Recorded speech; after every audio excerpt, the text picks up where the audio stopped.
Multimedia Productions presents I'm Making It Happen Recovery Series. I'm Making It Happen is brought to you by Plaza Extra West, St. Croix, Plaza Extra, 22 St. Thomas, Farm Med, Moringa Lion, Cane Bay Cares.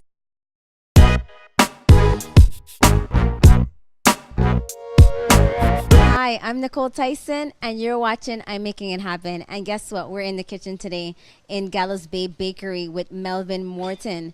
And how much more can you do making it happen in the kitchen directly, right? So basically what we're doing is talking about individuals who made it happen, who continue to make it happen, and were resilient to open their businesses after Hurricanes Irma and Maria.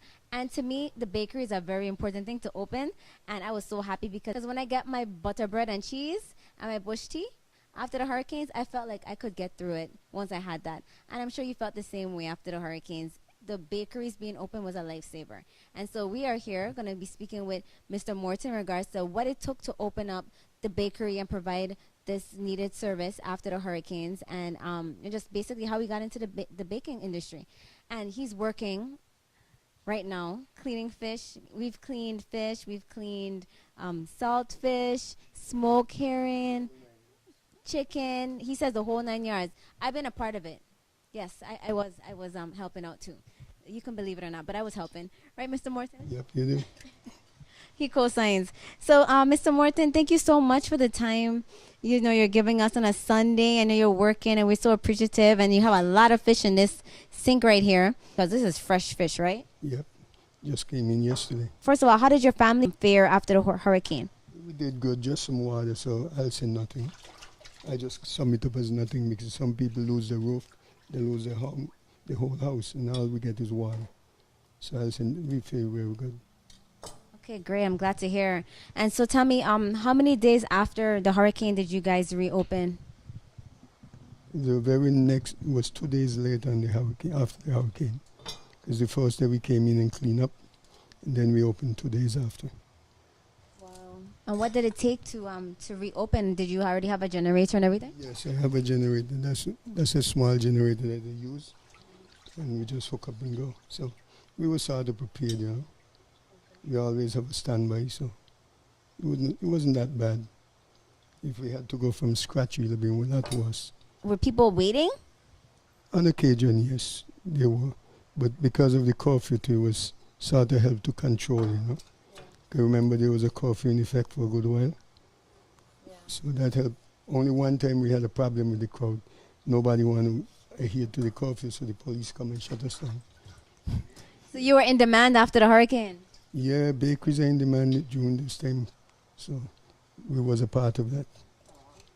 Like I tell you, see, I know I wasn't the only one. I felt that the bakery was very important. Do you feel like your business doubled after the hurricane? No, I'll say about the same thing. Yeah, only some additional work I had because I was baking for the Red Cross and Human Services, some donation. That's the only extra work I consider had. So you guys have been open every day since that second day after the hurricane? Except Sundays, yes. Sundays we're closed, so what I'm doing here, this type of work, you know, preparing for the next day. And so here at Gallows Bay Bakery, you can get fresh fish, clean with the lime. You know how we do it? If we don't have lime and vinegar, we do not do fish. Garlic, that's the important part. No garlic, no fish. That's what I'm talking about, Caribbean style. Was it difficult after the hurricanes to continue the business, running the business? No, not to me, because the only problem we had at one point was the supplies. But as long as the supply came in, it was good. They had your supplies at the supermarket? Well, we don't deal with the supermarket so much for the baking. We have a company here that really supply the bakers. So we go to that entity and get all our baking supplies.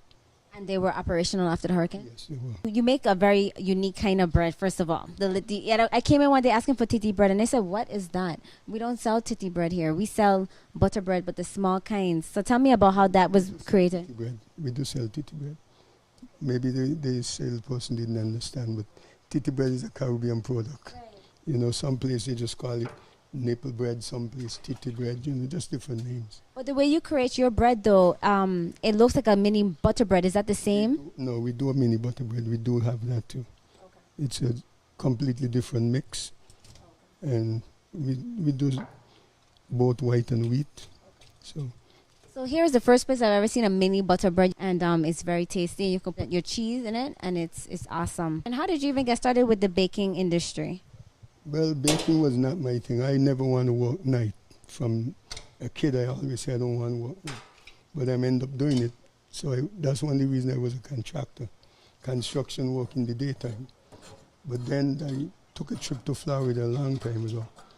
And I come to realize I went to buy material that the stores that sell the tile here for sale, there was a rip-off, and I decided to do something about it. So I leased this place with the intention of opening a tile outlet. Never materialized because I get stuck with some money out there. So I was talking to a friend one day, telling him I have this space vacant. And before I said anything else, he said, the only business I go in is a bakery. I said, could you bake? He said, no. I said, okay, well, if you want to risk it, we go.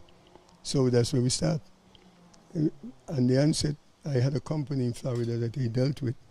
So we had to order the equipment. And I talked to them and they told me, well, to start is $30,000. We don't make the equipment and put them down. So they want 15 up front before they touch anything. And the other 15 before they ship anything. So I told him and he said, no problem. So we put the money 50-50. And all we had for about maybe 2.5 months was just a copy of the check. And we had to wait, and then we got the stuff came in, and we get started. Well, we had a good baker that was here. So we find a new baker, and when he comes in, it's amazing. We had that small oven in the back over there, and he looked at it and he said, where's the oven? You ain't ready. I said, what? That thing cost us $5,000. He said, you ain't ready, you got to find an oven. So we went and find this one. That's the monster, that's the workhorse. And from then on, I learned baking here. I never baked before. But see, the conversion between baking and construction is so much incompatible. It's amazing. Baking use a mix, and construction use a mix. And construction use a trowel, and baking use a scraper. And it's a ratio. They call it recipe in bakery, we call it ratio in construction. So the transformation wasn't hard, so that's where we get started. And up to now, but want to get out. Getting tired. How many years have you been doing this? About 29 years. Wow. Long time. So, but I think I pay my dues. Time to move on. Wow, so you went from being in construction to being a baker. Yeah. When no place to learn it, I learned it right here. Like I said, we had a professional baker to start with. So I learned a lot from him. Even he used to hide from me, But because I was an owner, only so much he could hide.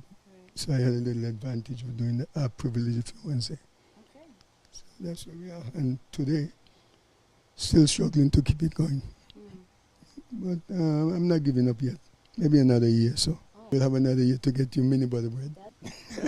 I mean, we can't have the mini butter breads disappear. So you have anyone that's going to be taking over, or any plans to sell it? Well, I'm just taking it one day at a time. I got 4 kids, none of them interested in the bakery, so.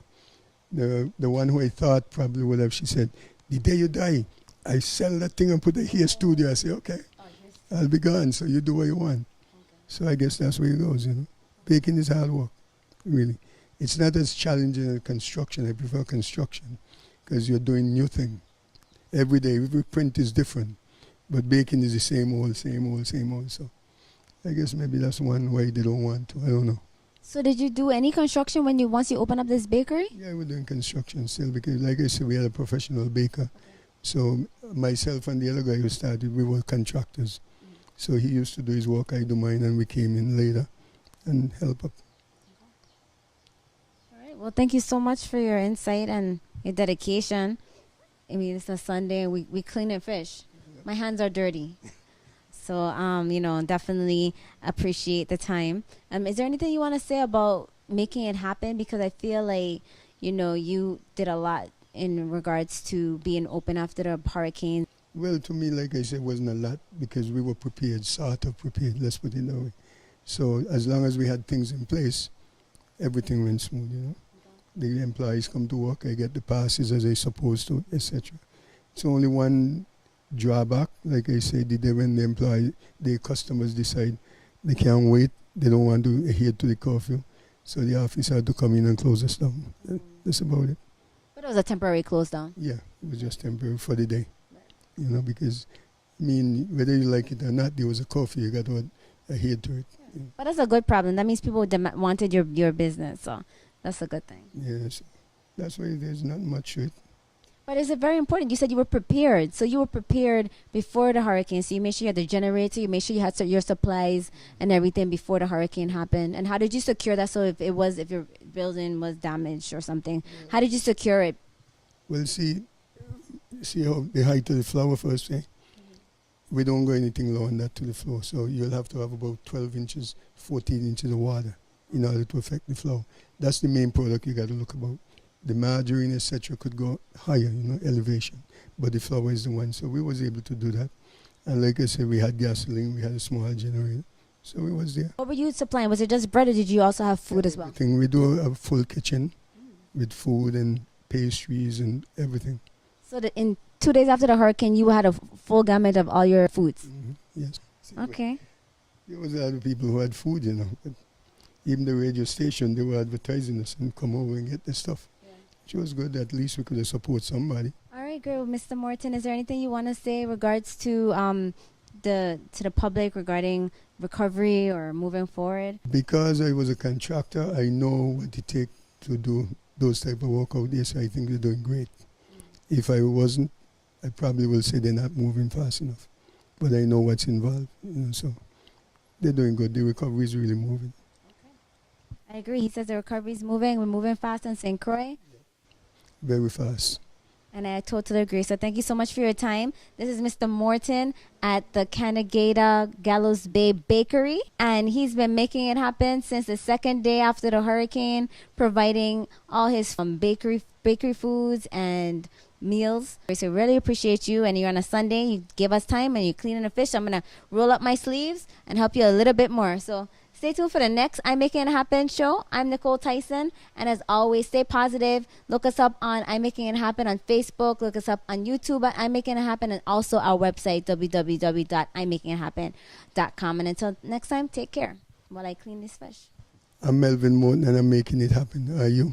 Making It Happen is brought to you by Plaza Extra West, St. Croix, Plaza Extra, 22 St. Thomas, Farm Med, Moringa Lion, Cane Bay Cares. Tune in next week Friday as we speak to Sharice Jarvis of In the Mix.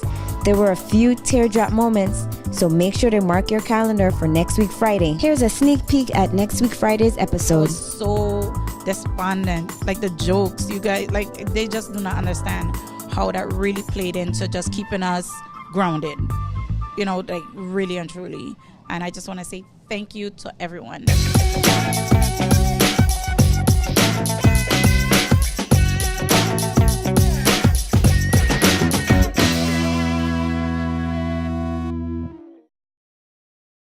This was an NT Media production. Thank you for watching. Please like, subscribe, and share. It's a sociable thing to do.